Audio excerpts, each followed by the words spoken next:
BSc second year के mathematics third paper mechanics, जिसको हम कल स्टडी किए थे, और शुरुआत में हमने साम्यावस्था के बारे में अध्ययन किया था। साम्यावस्था के प्रश्न में और भी प्रकार के प्रश्न मिल सकते हैं, जिसको हम आज बताने का प्रयास करेंगे।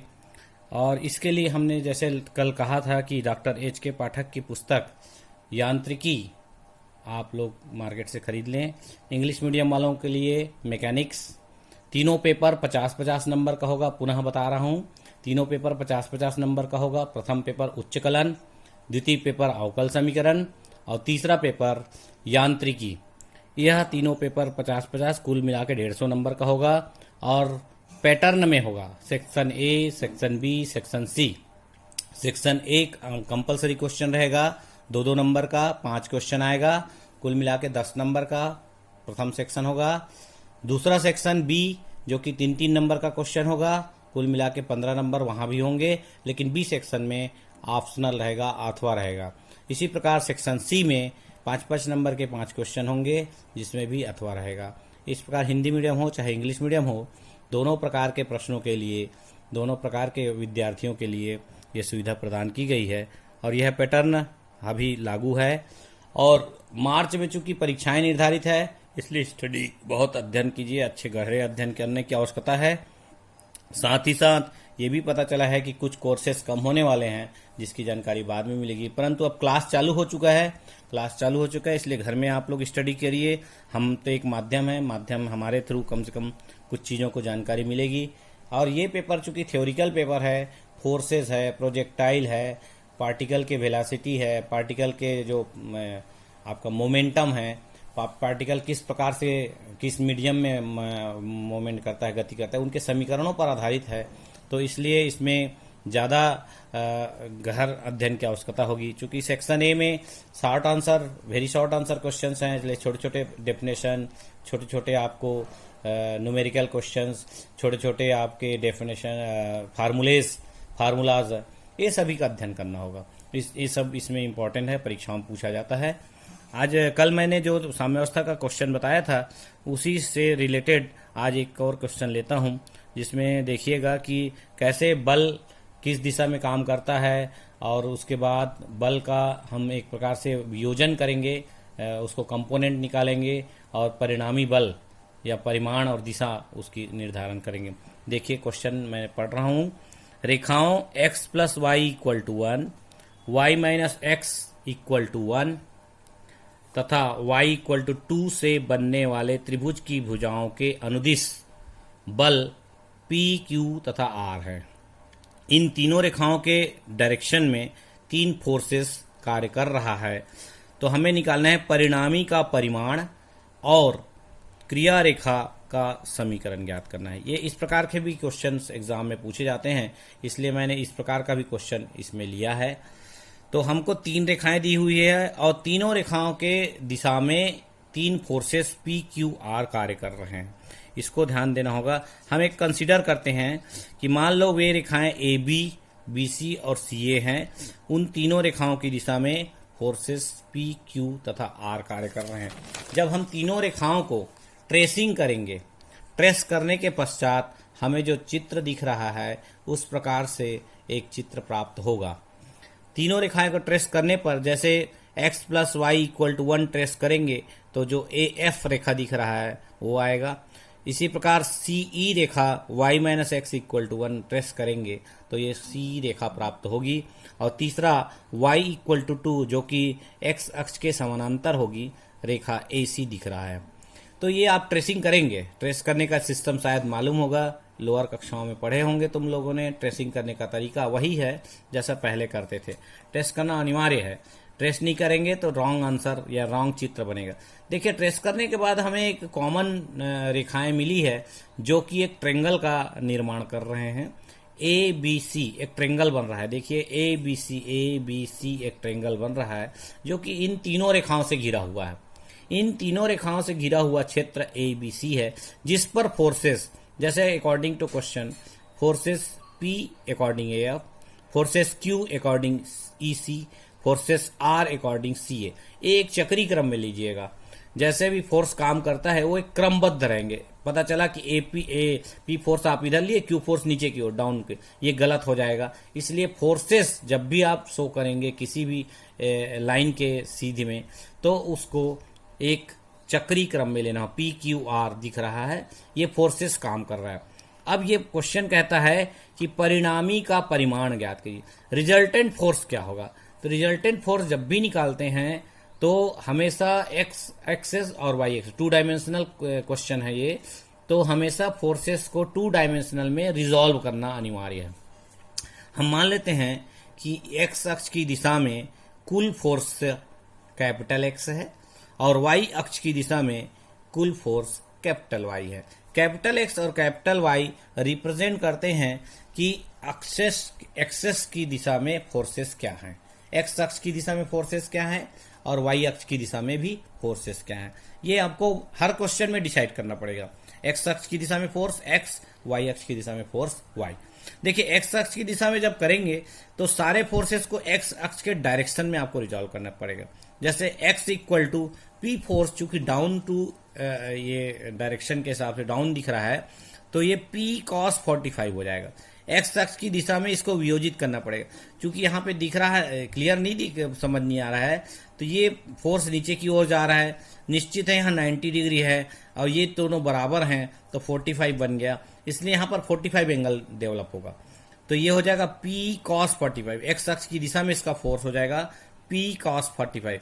और चूंकि ये P cos 45 या P फोर्स एक्स अक्ष की पॉजिटिव दिशा में है, पॉजिटिव दिशा में है, इसलिए यह पॉजिटिव साइन आएगा। ध्यान रखिएगा, एक्स अक्ष यहाँ से हम ओरिजिन दिए हैं, एक्स अक्ष की पॉजिटिव दिशा ये है, वाई अक्ष की पॉजिटिव दिशा ऊपर है, एक्स अक्ष की निगेटिव दिशा इधर है, वाई अक्ष की निगेटिव दिशा नीचे है। यदि ऐसे फोर्सेस निगेटिव डायरेक्शन में आते हैं तो माइनस हो जाता है, ध्यान रखिएगा। इसलिए एक्स अक्ष के पॉजिटिव डायरेक्शन में चूंकि फोर्स है, इसलिए P cos 45 लिए हैं हम लोग, ध्यान रखिए। इसी प्रकार क्यू फोर्स देखिए ऊपर चढ़ रहा है, ये ऊपर चढ़ रहा है फोर्स, तो यहाँ पर भी एक 45 का एंगल बनेगा, यहाँ पर 45 बनेगा, तो इसको रिजॉल्व करेंगे एक्स अक्ष की दिशा में, ये एक्स अक्ष की दिशा है, इस तरफ भी अगर वियोजित करेंगे तो Q cos 45 आएगा। cos 45 इसलिए आया कि जिस दिशा में फोर्स जाए, जिस दिशा में एंगल होता है उस दिशा में cos होता है। ध्यान रखें, ये मालूम भी होगा तुम लोग को, ध्यान भी रखना चाहिए। जिस दिशा में एंगल होता है उस दिशा में cos आता है, उसके अपोजिट साइन होगा। तो हमको साइन को इसमें नहीं ले रहा है, क्यों नहीं लेना है, क्योंकि एक्स अक्ष की दिशा में वियोजित कर, एक्स अक्ष की दिशा में P cos 45, Q cos 45 x अक्ष। वाई अक्ष जब लेंगे तब ऊपर नीचे का डिसीजन लेंगे। तो इस प्रकार से ध्यान रखिएगा, मैंने अलग से किसी में नहीं दिखाया है। एक्स अक्ष के पॉजिटिव डायरेक्शन में पॉजिटिव होगा, निगेटिव डायरेक्शन में निगेटिव होगा। इसी प्रकार आर को फोर्स को देखिए, आर फोर्स किधर जा रहा है, निगेटिव डायरेक्शन टू एक्स। चूंकि R force negative direction to X जा रहा है, इसलिए -R लिखे हैं। ये बहुत इंपॉर्टेंट चीज है, क्योंकि इसी का निर्धारण यदि आपके पास हो जाता है तो ये आप अपना अच्छे से इसको वियोजित कर सकते हो। देखिए अब इसकी वैल्यू रखें हम, cos 45 1/√2, cos 45 1/√2, तो 1/√2 आप डिसाइड कर लिए, तो P + Q / √2, थोड़ी सी हंसी आ गई तो इस कारण से ऐसा हुआ, सॉरी। P + Q / √2, देखो P cos 45 1/√2, cos 45 यहाँ भी 1/√2, इसलिए P + Q / √2 इस प्रकार से आया। R as it is लिखे, इसमें और कुछ नहीं, बस केवल आपको फोर्सेस को कैसे रिजॉल्व करना है डायरेक्शन में, वो बहुत इंपॉर्टेंट है। चलिए अब सिमिलरली Y के लिए देखते हैं। Y हम पॉजिटिव डायरेक्शन टू Y अक्ष के पॉजिटिव डायरेक्शन में यदि है तो वो प्लस होगा, और निगेटिव डायरेक्शन में है तो वो माइनस होगा। ध्यान रखिए, देखिए इसमें P का कैसे आया, -P sin 45।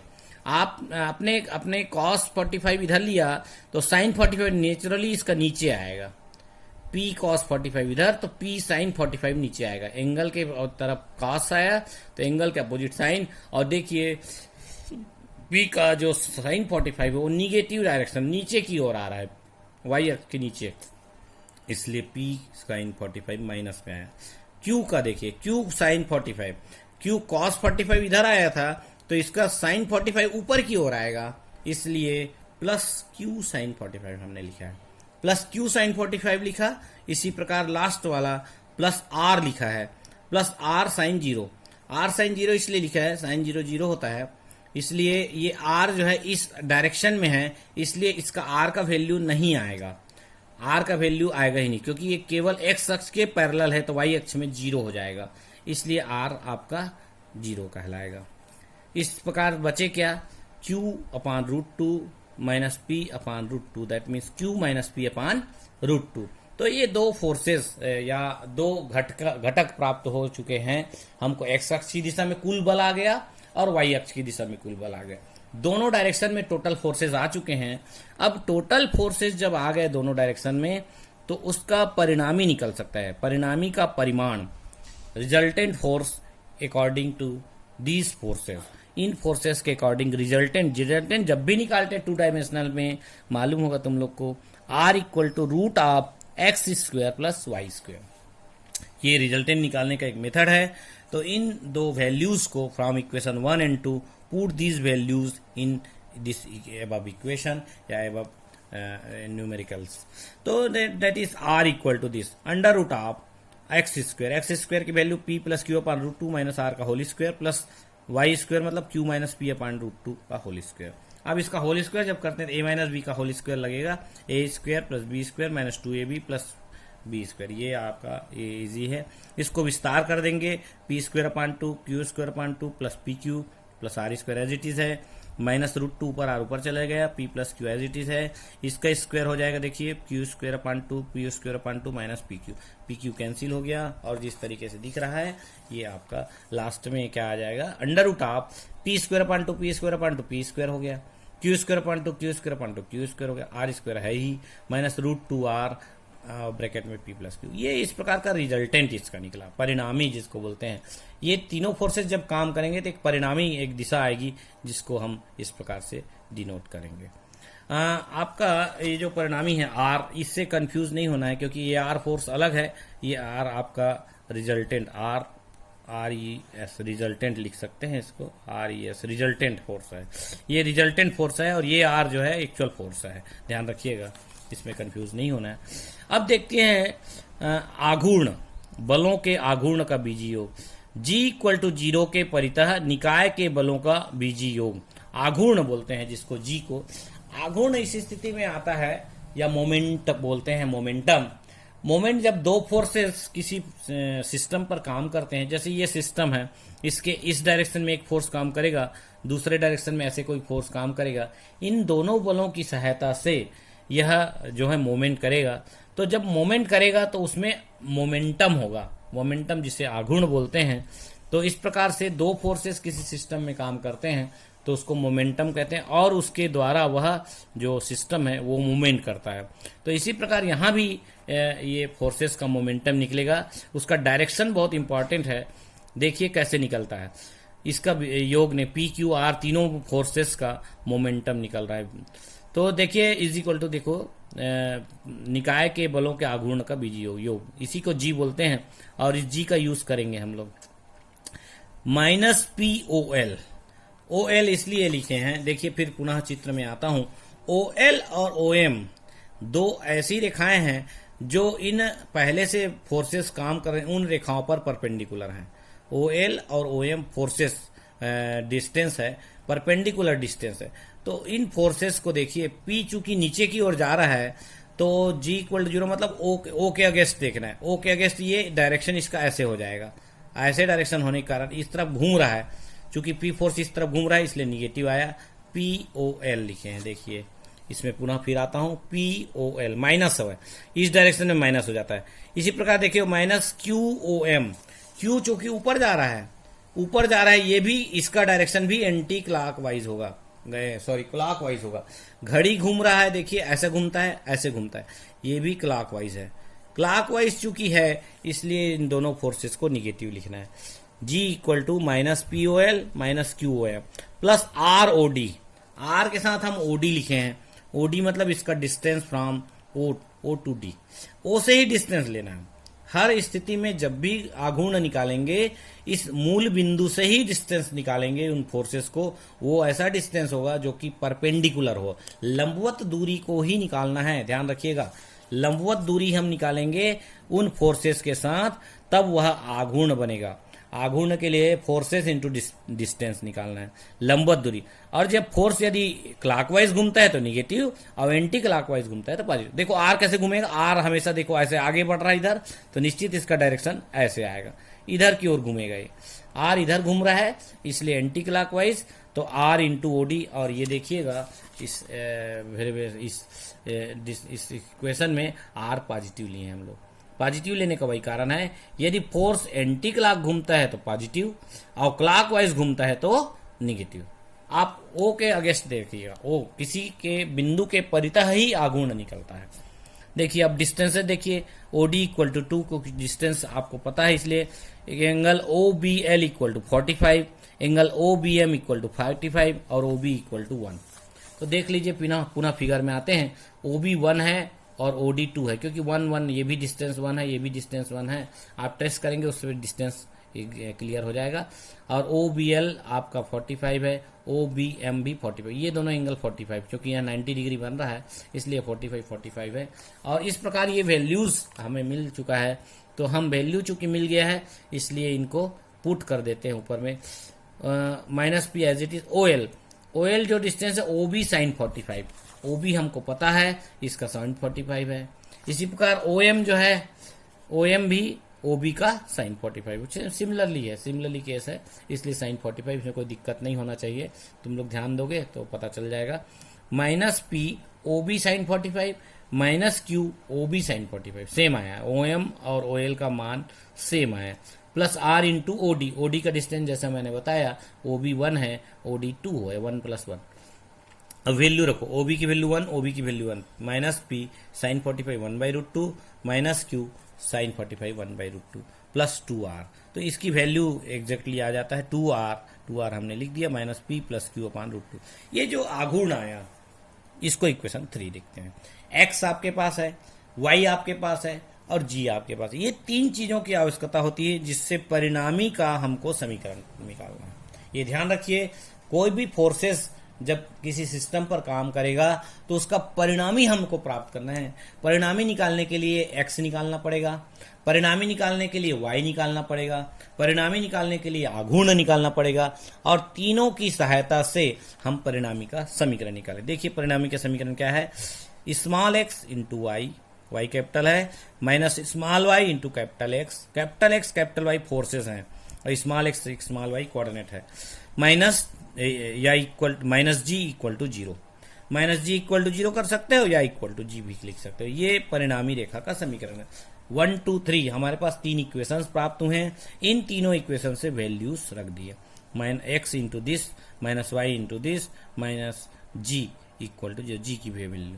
जब इसको कोष्टक को खोलेंगे, ब्रैकेट्स खोलेंगे, मैं small x Q minus P, small Y P plus Q minus R into √2 और y मल्टीप्लाई कर दिया minus 2√2r plus P Q plus Q. Bracket को खोलने से इजी गोइंग प्राप्त होगा। और इसके बाद जो इक्वेशन प्राप्त होगा देखो finally x Q minus P minus Y P plus Q minus √2r is equal to, आगे राइट में ले गए 2√2r minus P plus Q. This is the final equation या रिजल्टेंट का इक्वेशन प्राप्त होगा।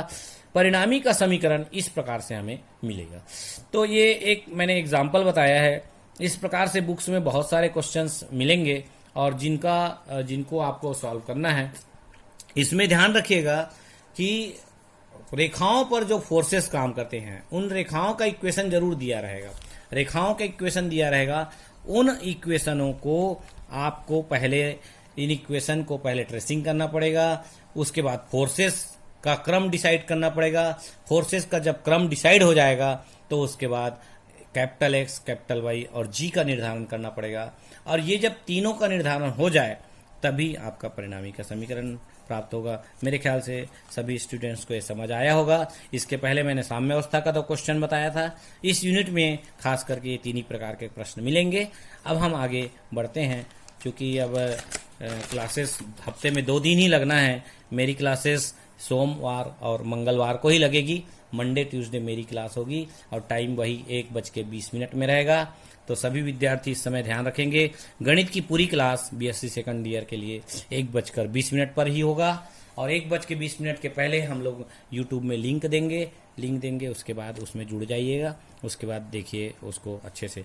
इसकी स्टडी के बाद तुम लोग को बुक से स्टडी जरूर करना पड़ेगा। बुक से स्टडी करेंगे तभी उसका कुछ हल निकलेगा, समझ आएगा। और यदि कोई प्रॉब्लम होता है तो हम फ़ोन में भी बात कर सकते हैं, ऐसी कोई बात नहीं है। अब देखिए आगे चैप्टर में आते हैं, कल्पित कार्य, वर्चुअल वर्क अगला टॉपिक है। इसी यूनिट में अगला टॉपिक है कल्पित कार्य, वर्चुअल वर्क। वर्चुअल वर्क का मतलब ये है कि जैसे वर्चुअल क्लास होता है, दिखते मतलब आमने सामने नहीं होता कोई चीज़, हम विजिबल नहीं है, आमने सामने नहीं है, हमारे साथ आपका डायरेक्टली कनेक्शन नहीं है, परंतु क्लासेस चल रही हैं, इसी को वर्चुअल क्लास बोल रहे हैं। हम लोग वीडियो बना के क्लास ले रहे हैं, इसको वर्चुअल क्लास बोल रहे हैं। इसी प्रकार वर्चुअल वर्क क्या है? एक्चुअल वर्क होता है लेकिन दिखाई नहीं देता, उसको कहते हैं वर्चुअल वर्क। काल्पनिक रूप से जो कार्य होता है उसको वर्चुअल वर्क कहते हैं। और जिस प्रकार से वर्क मतलब होता है कार्य, वर्क का हमेशा सूत्र जो होता है, फार्मूला, वो फोर्स इंटू डिस्प्लेसमेंट हमेशा होता है, हर जगह होता है।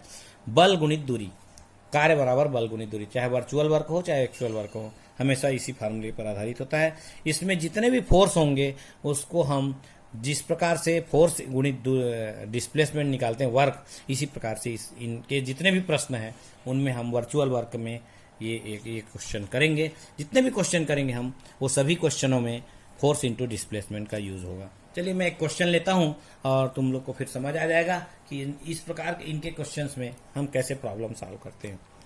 लगभग ऐसे क्वेश्चंस हमेशा मैं लिया हूं जो प्राय परीक्षाओं में पूछे जाते हैं। और प्रॉब्लम तो वैसे बहुत सारे हैं जिसको घर में आप सॉल्व कर सकते हैं। प्रॉब्लम बहुत सारे मिलते हैं, हर बुक में मिलता है, कई प्रकार की पुस्तकों, पाठक की बुक में सॉल्व है बहुत सारे। तो उन सॉल्व बुक से क्या है, क्लू मिल जाता है, कम से कम किस डायरेक्शन से काम हुआ है, कैसा हुआ है, ये सब हमने सीखने का मौका मिलता है। चलिए मैंने क्वेश्चन लिया, लंबाई ए की एक डोरी 4 एक समान छड़ों के एक समचतुर्भुज के छोटे विकर्ण को बनाती है। स्मॉल ए डोरी है, ए लंबाई की, जो कि एक समचतुर्भुज बनाती है। 4 छड़ से मिलकर समचतुर्भुज बनते हैं। समचतुर्भुज का जो छोटा वाला डायगोनल होगा, विकर्ण होगा, उसको ये डोरी के द्वारा जोड़ा गया है। प्रश्न को समझना जरूरी है। स्टूडेंट्स क्या करते हैं, जनरली प्रूफ को देख लेते हैं कि क्या प्रूफ करना है और क्वेश्चन को पढ़ना ही नहीं है। ये गलत तरीका है। क्वेश्चन यदि अच्छे से स्टडी करेंगे तो निश्चित उसका प्रॉब्लम इजी गोइंग सॉल्व होता है। क्वेश्चन के स्टेटमेंट को पढ़िए, क्या पूछा गया है, क्या दिया गया है, उसके हिसाब से सॉल्व करिए। एग्जाम में भी स्टूडेंट्स पूछा गया कुछ और, आंसर कुछ और लिखते हैं, ये गलत तरीका है। इसलिए कोई क्वेश्चन आप सही बना के भी आते हो तो भी गलत हो जाता है। तो क्वेश्चन के जो स्टेटमेंट है उस पर ध्यान दीजिए। स्टेटमेंट बहुत अच्छे से पढ़ना चाहिए, अच्छी स्टडी होनी चाहिए। तो ये जो समचतुर्भुज का छोटा विकर्ण है वो धागे के द्वारा जोड़ा गया है, ए के द्वारा जोड़ा गया है, ए लंबाई का धागा है उस पर जुड़ा। अब आगे देखते हैं क्या लिखता है, समचतुर्भुज के प्रत्येक भुजा की लंबाई स्मॉल बी है तथा भार डब्ल्यू है। प्रत्येक भुजा की लंबाई दिया हुआ स्मॉल बी और प्रत्येक भुजा का वेट है स्मॉल डब्ल्यू। यदि छड़ों में से एक को क्षैतिज अवस्था में टेक दिया गया है, मतलब यह है कि एक छड़ को हमको स्थिर रखना है। कल्पित कार्य के कोई भी क्वेश्चन में या वर्चुअल वर्क के कोई क्वेश्चन में फिक्स कौन सा साइड होता है, या फिक्स कोई पॉइंट है, या फिक्स कोई बिंदु है जहां से उसको लटकाया गया है सिस्टम को, ये बताना आवश्यक है इसमें। इसलिए प्रश्न में दिया हुआ है कि एक साइड उसका फिक्स है। तो सिद्ध कीजिए कि डोरी में तनाव 2W/(a²-a²/b/4b²-a। इस डोरी में तनाव हमको प्रूफ करना है कि इतना होता है। तो देखिए मैंने चित्र बनाया है या फिगर बनाया हुआ है, पास से दिखा रहा हूं मैं कि ABCD एक समचतुर्भुज है, राम्बस जिसको बोलते हैं। चारों भुजाएं समान हैं, चारों भुजाओं का डिस्टेंस दिया हुआ है, B लंबाई का है प्रत्येक भुजा पर भार W है। तो नेचुरली सेंटर ऑफ ग्रेविटी जो G होगा उस पर भार 4W हो जाएगा।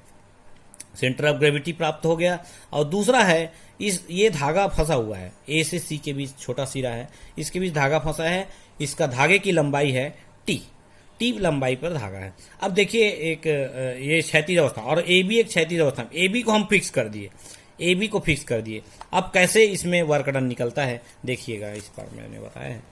चारों छड़ों का भार W है, G पर कार्य करेगा। AC डोरी है जिसकी लंबाई स्मॉल है, माना डोरी का तनाव T है। T तनाव मानना पड़ता है। डोरी में तनाव T है। जब भी वर्चुअल वर्क का लेंगे तो निगेटिव लेते हैं, जैसे हमने आगे दिखाया निगेटिव। डोरी में तनाव टी होगा, और छड़ में प्रणोद होता है, थ्रस्ट बोलते हैं जिसको, वो हमेशा पॉजिटिव होता है। डोरी में तनाव निगेटिव और छड़ में तनाव होगा या थ्रस्ट होगा, उसको पॉजिटिव लेंगे।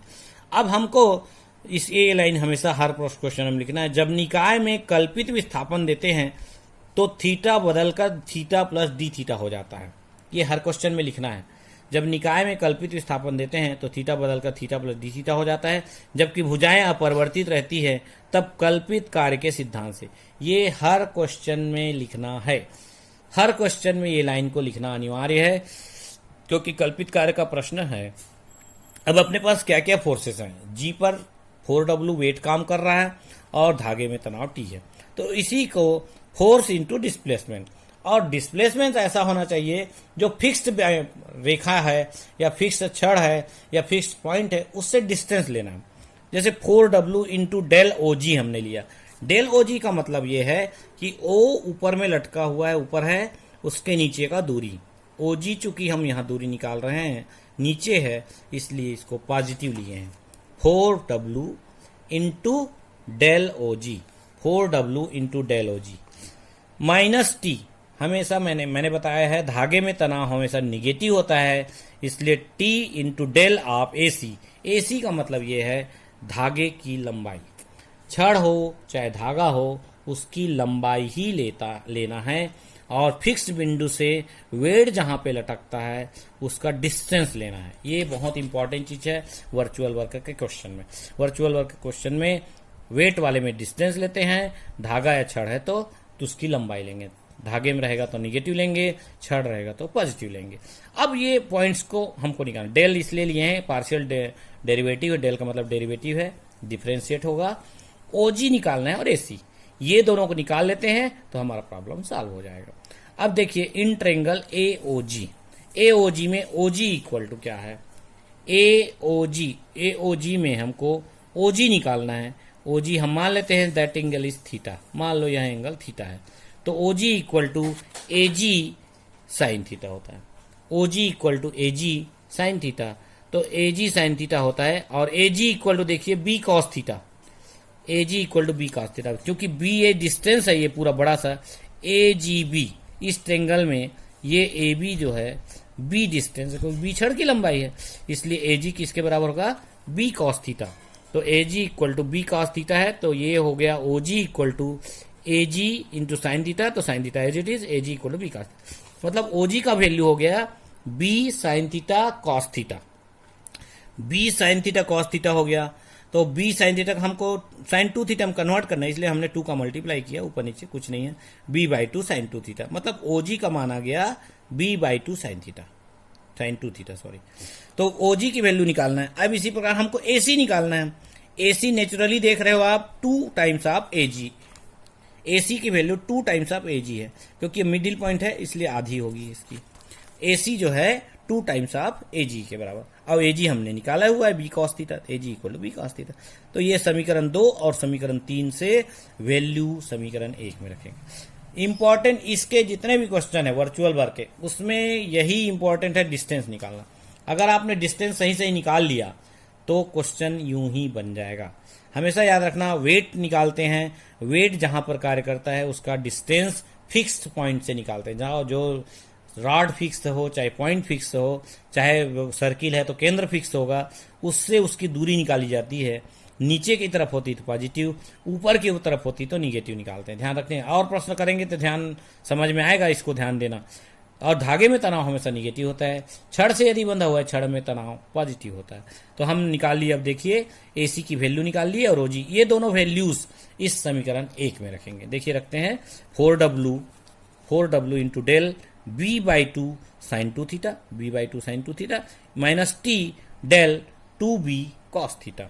अब देखिए डेल यहां पर डिफरेंशिएट करेगा, ये डिफरेंशिएट करते हुए लिखते हैं 4W/C B/2 साइन 2 थीटा का डिफरेंशिएशन कॉस 2 थीटा, और कॉस 2 थीटा का डिफरेंशिएशन 2 थीटा का 2 इंटू डेल थीटा, 2 थीटा का 2 आएगा, डेल थीटा माइनस T, यहां भी देखिए 2B एज इट इज है, कॉस थीटा का differentiation minus sine theta into del theta as it is आ गया। अब डेल थीटा बाहर निकाल लेते हैं तो क्या आ जाता है, 4BW cos 2 theta plus 2B sine theta into T। कुछ नहीं किए हैं, कोई एकदम सॉल्यूशन है, कुछ नहीं, साधारण सी बात है। डेल थीटा बाहर कर दिया, उसके बाद आपका जो भी बचे, चूंकि डेल थीटा आंशिक डिस्प्लेसमेंट एंगल है इसलिए यह 0 के बराबर नहीं हो सकता, तो जो बचे राशि है वो 0 के बराबर होगा। तो 4BW cos 2 theta plus T into 2B sine theta equal to 0। अब t इक्वल टू क्या गया, -2BW cos 2 थीटा पान B साइन थीटा। अब ये t इक्वल टू हमने ऐसा लिख लिया, b कैंसिल हो गया, तो 2W 2 cos स्क्वायर थीटा -1 अपान साइन थीटा। चूंकि हम cos 2 थीटा की वैल्यू डायरेक्टली नहीं लिखेंगे, साइन थीटा या cos थीटा की वैल्यू हमारे पास होगी, इसलिए इसका मान हमने ऐसे, ये इक्वेशन 4। अब सवाल ये आता है कि साम्यावस्था इक्विलिब्रियम कंडीशन में ये जो थीटा है या cos थीटा या साइन थीटा है, इसकी वैल्यू क्या आएगी। साम्यावस्था की स्थिति में AG equal to A/2, AG equal to 2A है, इसलिए इसको A/2 हम कहते हैं। अभी हम पहले कंडीशन में नहीं लिए, पहले कंडीशन में नहीं लेना है, पहले कंडीशन में B cos थीटा ही लिए हैं, देख लीजिए ये B cos थीटा ही है, और पहले कंडीशन में नहीं लेना है। तो बाद वाली कंडीशन में, इक्विलिब्रियम कंडीशन में AG किसके बराबर होगा, साम्यावस्था की स्थिति में A/2 के बराबर। तो आप इसमें समीकरण, इसमें वैल्यू रख देंगे, AG equal to B cos theta equal to A/2। AG equal to यदि A/2 रख देते हैं तो cos थीटा की वैल्यू आ गई। cos थीटा की वैल्यू जैसे आई, this is equal to A/2B, तो साइन थीटा निकल जाएगा 1 माइनस cos स्क्वायर थीटा से। इन दोनों वैल्यूज को, cos थीटा की वैल्यू और साइन थीटा की वैल्यू, इक्वेशन 4 में रखेंगे। सिंपल है, 2W 2 cos थीटा हो गया A²/4B² -1, और नीचे रखिए अपान √1 माइनस साइन थीटा हो गया है 1 minus √1 minus cos square theta, तो cos स्क्वायर थीटा ये रख दिया। सिंपली सॉल्व कर लेंगे तो ये इस प्रकार आ जाएगा, 1 माइनस दिस, माइनस हटा दिए, बाहर माइनस था उसको अंदर ले गए, तो 2W 1 माइनस A²/2B² अपान √4B² माइनस A²/2B। तो इस प्रकार कट कैंसिल हो जाएगा जो सिमिलर के टर्म्स है, तो बचेगा अपने पास t equal to 2W 2B² minus A² upon B √4B² minus A²। ये इस प्रकार से इसका तनाव, धागे में तनाव, जो शॉर्ट विकर्ण है, छोटा विकर्ण है, उसमें बंधा हुआ धागे, उसमें तनाव इस प्रकार। तो ये सिंपल क्वेश्चन, जब भी आपको निकालना हो साम्यावस्था की स्थिति में एक्चुअल पोजीशन निकालना है, पहले थीटा कंसीडर करना है एंगल को, फिर साम्यावस्था की स्थिति में एक्चुअल वैल्यूज लिखना है, उसके बाद ही एंगल सही सही प्राप्त होगा। तो ये कल्पित कार्य का मैंने एक क्वेश्चन बताया। अब अगली क्लास में इसके एक और दूसरा क्वेश्चन बताऊंगा। तो इस प्रकार इसमें भी अच्छी स्टडी का उसका था, वर्क डन है, बल गुणित दूरी है, बल गुणित दूरी होता है, कार्य होता है ना। तो कल्पित कार्य ये इसी पर आधारित है, और इसके सारे क्वेश्चन तुम लोग बना लोगे, कोई दिक्कत नहीं आएगी, मेरे ख्याल से कोई दिक्कत नहीं आना चाहिए। इसी प्रकार आज का यह लेक्चर यहीं पर समाप्त होता है। धन्यवाद।